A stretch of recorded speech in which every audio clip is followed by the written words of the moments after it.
तो जय हिंद दोस्तों, आप लोग सही सुन रहे हो कि भारत ने बांग्लादेश के अंदर एक बड़े ऑपरेशन को अंजाम दे दिया है और भारत की इंटेलिजेंस एजेंसियों ने इस मिशन को मौसाद के अंदाज में ही अंजाम दिया है। आपको बता दें कि ये सब दावे हमारी तरफ से नहीं हो रहे बल्कि बांग्लादेश की तरफ से किए जा रहे हैं, क्योंकि कुछ घंटे पहले ही बांग्लादेश के अंदर एक बड़ा विद्रोही मारा गया है। भारत के खिलाफ एक बार फिर से प्रोटेस्ट शुरू हो गए हैं, यहाँ तक कि हिंदुओं पर भी हमले शुरू हो गए और एक बार फिर से मुस्लिमों की भीड़ हिंदुओं पर अटैक कर रही है। बांग्लादेश के अंदर भारत के हाई कमीशन पर भी अटैक किया गया है। हाई कमीशन के आसपास लगातार प्रोटेस्ट हो रहे हैं। आइए अब आपको समझा दें कि आखिर ये पूरा मामला क्या है। आखिर क्यों बांग्लादेश के अंदर एक बार फिर से भारत के खिलाफ इतने लार्ज स्केल पर प्रोटेस्ट शुरू हो गए। वीडियो बेहद ही धमाकेदार है, आप लोग बिल्कुल मिस मत करना। और अगर चैनल पे पहली बार आए और अभी तक आप लोगों ने चैनल को सब्सक्राइब नहीं किया तो सबसे पहले चैनल को सब्सक्राइब करके बेल आइकन को प्रेस जरूर कर देना और वीडियो पर भी लाइक एंड कमेंट करना मत भूलिएगा। आपको बता दें कि शेख हसीना की सरकार गिरने के बाद से ये पहला मौका है जब बांग्लादेश इतने लार्ज स्केल पर वॉयल हो रहा है। अब एक बार फिर से सवाल यही है कि आखिर बांग्लादेश के अंदर अचानक से इतना बड़ा वायलेशन हो कैसे गया। आपको बता दें कि पिछले 7-8 दिन से भारत के खिलाफ बांग्लादेश के अंदर वायलेशन चल रहा है। लगातार बांग्लादेश के अंदर भारत की जो हाई कमीशन है उसके आसपास प्रोटेस्ट हो रहे हैं और अब बांग्लादेश के अंदर ये वायलेशन इतना बढ़ गया कि अब सरेआम हिंदुओं पर ही हमले होने लगे। अब चाहे तो आप लोग खुद ही आर्टिकल देखो जिसमें साफ है कि protest at Indian High Commission in Dhaka insulate India Bangladesh ties from short term politics. और पिछले 7-8 दिन से लगातार भारत के हाई कमीशन के सामने प्रोटेस्ट किए जा रहे हैं, हाई कमीशन पर हमले किए जा रहे हैं। भारत की तरफ से बांग्लादेश को समन भी जारी कर दिया गया, लेकिन बांग्लादेश की सरकार भी इन प्रोटेस्टर्स के खिलाफ एक्शन लेने के लिए तैयार नहीं है। आप लोग चाहें तो बीबीसी न्यूज का खुद ही आर्टिकल देखो जिसमें साफ है कि India summons Bangladesh envoy over security concern, लेकिन बांग्लादेश की सरकार किसी भी तरीके से भारत की मदद करने के लिए तैयार नहीं है।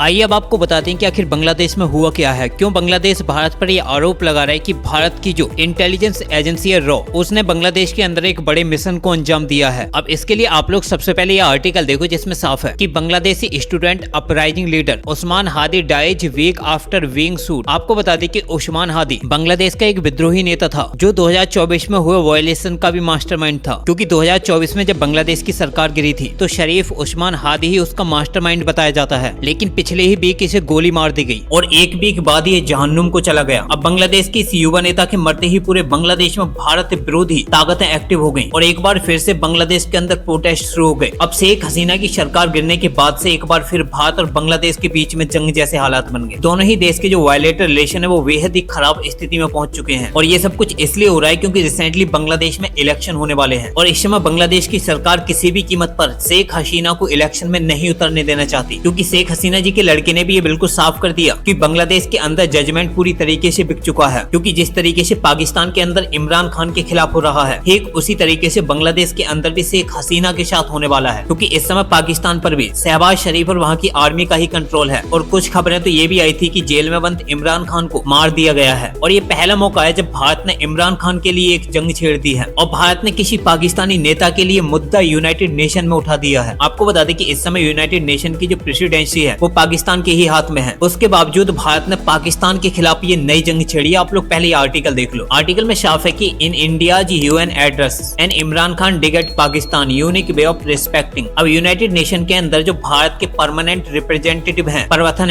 हरीश, उन्होंने आतंकवाद के खिलाफ आवाज उठाते हुए पाकिस्तान को लेकर यूनाइटेड नेशन में इस बात को लेकर भी आवाज उठा दी कि 2023 से पाकिस्तान के अंदर इमरान खान जेल में है और इमरान खान की फैमिली लगातार ये एलिगेशन लगा रही है कि जेल के अंदर इमरान खान के साथ मिसट्रीट किया जा रहा है। अब आप लोग सोच सकते हो कि पाकिस्तान के हालात किस कदर बदतर हो गए हैं। अब जो इस समय पाकिस्तान के हालात है आने वाले समय में वो बांग्लादेश के भी होने वाले हैं, क्योंकि बांग्लादेश की सरकार भी इस समय शेख हसीना के पीछे पड़ी हुई है, क्योंकि अगर शेख हसीना जी ने बांग्लादेश में सरेंडर कर दिया तो उन्हें भी जेल में डाल दिया जाएगा। इसलिए बांग्लादेश के अंदर लगातार प्रोटेस्ट जारी है और जो बांग्लादेश के अंदर युवा नेता मारा गया उसका सीधा सीधा आरोप भी भारत पर लगाया जा रहा है और लगातार ये बांग्लादेशी भारत विरोधी नारे लगा रहे हैं और भारत चुपचाप इन गीदड़ों की भारत विरोधी नारों को भी देख रहा है। आपको बता दें कि आने वाले समय में अगर भारत ने इन भौंकते कुत्तों का मुंह नहीं कुचला तो भारत को भी एक बड़ी दिक्कत हो जाएगी। देखो ये कुत्ते इसलिए भी भौंक रहे हैं, बांग्लादेश के अंदर कोई भी नेशनल मुद्दा बचा ही नहीं। ये लोग बेरोजगारी का मुद्दा नहीं उठा सकते, ये लोग एजुकेशन का मुद्दा नहीं उठा सकते और ये लोग किसी भी सोशल इशू का मुद्दा नहीं उठा सकते, क्योंकि इन्हें पता है कि अगर ये लोग ऐसे मुद्दे उठाएंगे तो जनता इनके ही खिलाफ हो जाएगी और चुनाव के दौरान भी ये एक बार फिर से शेख हसीना की पार्टी के सामने घुटने टेक देंगे। देखो ये बात तो बिल्कुल साफ होगी कि शेख हसीना की सरकार को अमेरिका ने ही बेहद ही प्लानिंग के साथ गिरवाया था और अगर एक बार फिर से बांग्लादेश के अंदर शेख हसीना जी की सरकार सत्ता में आई तो भारत के इन विरोधियों का एक बार फिर से पत्ता साफ हो जाएगा, क्योंकि शेख हसीना और उनके लड़के ने ये बिल्कुल साफ कर दिया कि वो न्याय बांग्लादेश बांग्लादेश के अंदर नहीं बल्कि इंटरनेशनल कोर्ट के अंदर चाहते हैं, और अगर इंटरनेशनल कोर्ट उन्हें सजा देता है तो वो सजा भुगतने के लिए तैयार है। लेकिन बांग्लादेश के आतंकवादी और भारत विरोधी लोग ये नहीं चाहते कि शेख हसीना जी का केस इंटरनेशनल कोर्ट तक पहुंचे। और बांग्लादेश के फॉरेन मिनिस्टर ने ये साफ कर दिया कि भारत ने 15 सालों से बांग्लादेश के चुनाव पर कोई भी उंगली नहीं उठाई, लेकिन शेख हसीना की सरकार गिरने के बाद से अब वो बांग्लादेश के चुनावों पर उंगली उठा रहे हैं, क्योंकि भारत की फॉरेन मिनिस्टर ने बांग्लादेश के हाई कमीशन के सामने ये आवाज उठाई थी कि बांग्लादेश के अंदर हम साफ सुथरे इलेक्शन चाहते हैं। अब इसी को लेकर बांग्लादेश के जो एनवॉय हैं उन्होंने भारत पर ही हमले कर दिए, और रिसेंटली खबरें निकल के आ रही हैं कि भारतीय नेवी ने बांग्लादेश के एक शिप पर एक बड़ा हमला किया है। वो भी आप लोगों को इसी वीडियो में बताएंगे, लेकिन पहले आपको बता दें कि आखिर भारत की रॉ ने कैसे बांग्लादेश के अंदर इस बड़े मिशन को अंजाम दिया। आपको बता दें कि अभी तक भारत की तरफ से कोई भी ऐसा ऑफिशियल अपडेट नहीं आया जिसमें ये दावा किया गया हो कि भारत की इंटेलिजेंस एजेंसी ने ही हादी को मरवाया है। लेकिन बांग्लादेश के जो कट्टरपंथी लोग हैं और भारत विरोधी नारे लगवा रहे हैं और बांग्लादेश के लोगों को भारत के खिलाफ भड़काकर उन्हें एकजुट करना चाहते हैं, ताकि बांग्लादेश के लोग इलेक्शन में बांग्लादेश के इन गद्दारों के साथ खड़े हो जाएं कि 2024 में बांग्लादेश के अंदर हुए प्रोटेस्ट का जो मास्टरमाइंड था उसे भारत ने ही मरवाया है। यानी कि बांग्लादेश के कट्टरपंथी लोग भारत के खिलाफ एक बड़ी रणनीति का इस्तेमाल कर रहे हैं, क्योंकि शरीफ उस्मान हादी को भी इन्हीं लोगों ने मरवाया है ताकि इनके रास्ते का एक कांटा हट सके, और ये हत्या का सारा दोष भारत पर मरना चाहते हैं ताकि भारत के खिलाफ बांग्लादेश के लोग इनके साथ खड़े हो जाएं। क्योंकि अभी तक ऐसा कोई भी प्रूफ सामने नहीं आया है कि भारत की इंटेलिजेंस एजेंसी ने बांग्लादेश के अंदर इस क्राइम को अंजाम दिया हो, क्योंकि उस्मान हादी वही है जिसने प्रोटेस्ट के दौरान बांग्लादेश को एक ग्रेटेस्ट बांग्लादेश बनाने का दावा किया था, और उस समय ग्रेटेस्ट बांग्लादेश का जो मैप था वो भी काफी वायरल हुआ था। और अब बची कुची हरकतें ये बांग्लादेश के जो लीडर्स हैं वो कर रहे हैं, क्योंकि एनसीपी यानी कि नेशनल सिटीजन पार्टी का जो लीडर है हसनत अब्दुल्ला, उसने रिसेंटली एक बड़ा स्टेटमेंट दे दिया और उसने दावा किया कि वो भारत के जो नॉर्थ ईस्ट यानी कि 7 सिस्टर्स हैं उन्हें आइसोलेट कर देगा, यानी कि भारत से अलग कर देगा। अब चाहे तो आप लोग खुद ही आर्टिकल देखो जिसमें साफ है कि आइसोलेट नॉर्थ ईस्ट 7 सिस्टर्स वहाँ triggered fresh tensions between India and Bangladesh. यानी कि यहाँ पर बांग्लादेश के लीडर ने यह दावा किया कि वो सिलीगुड़ी कॉरिडोर से, जिसे चिकन पॉइंट भी कहा जाता है, भारत को अलग कर देगा। लेकिन इतने बड़े स्टेटमेंट के बाद भी भारत ने केवल समन जारी किया बांग्लादेश के सामने। अगर वही यहाँ पर इजराइल होता तो अब तक इसका नामो निशान मिट गया होता। इसलिए एक बात बिल्कुल साफ है कि जब तक भारत इजराइल की तरह इन सांपों का फन नहीं कुचलेगा तब तक कुछ भी नहीं बदलने वाला, क्योंकि बार बार इनके भारत विरोधी बयानबाजी के पीछे भारत का कोई भी इनके खिलाफ एक्शन न लेना इन जाहिलों के मंसूबों को और बढ़ाता है। इसलिए अब समय आ गया है कि इनको इनकी औकात दिखानी ही पड़ेगी। मैं तो कहता हूँ कि भारत सरकार को अब बांग्लादेश के अंदर कोई बड़ी एयर स्ट्राइक कर देनी चाहिए, ताकि पाकिस्तानियों की तरह इन्हें भी इनकी औकात का पता चल सके, क्योंकि बांग्लादेश इकलौता ऐसा देश है जिसके बॉर्डर से भारत के अंदर सबसे ज्यादा घुसपैठ होती है। बस इसी को देखते हुए खबरें निकल के आ रही कि भारतीय नेवी के कोस्ट गार्डों ने बांग्लादेश की 2 बोटों को सीज कर लिया, जिनमें से बांग्लादेश के 35 क्रू इलीगल फिशरमैन को पकड़ लिया है। अब आप लोग चाहें तो खुद ही आर्टिकल देखो जिसमें साफ है कि Indian Coast Guard seizes 2 Bangladeshi boats 35 crew for illegal fishing. यानी कि भारत के जो कोस्ट गार्ड थे उन्होंने बांग्लादेश की 2 से बोट्स को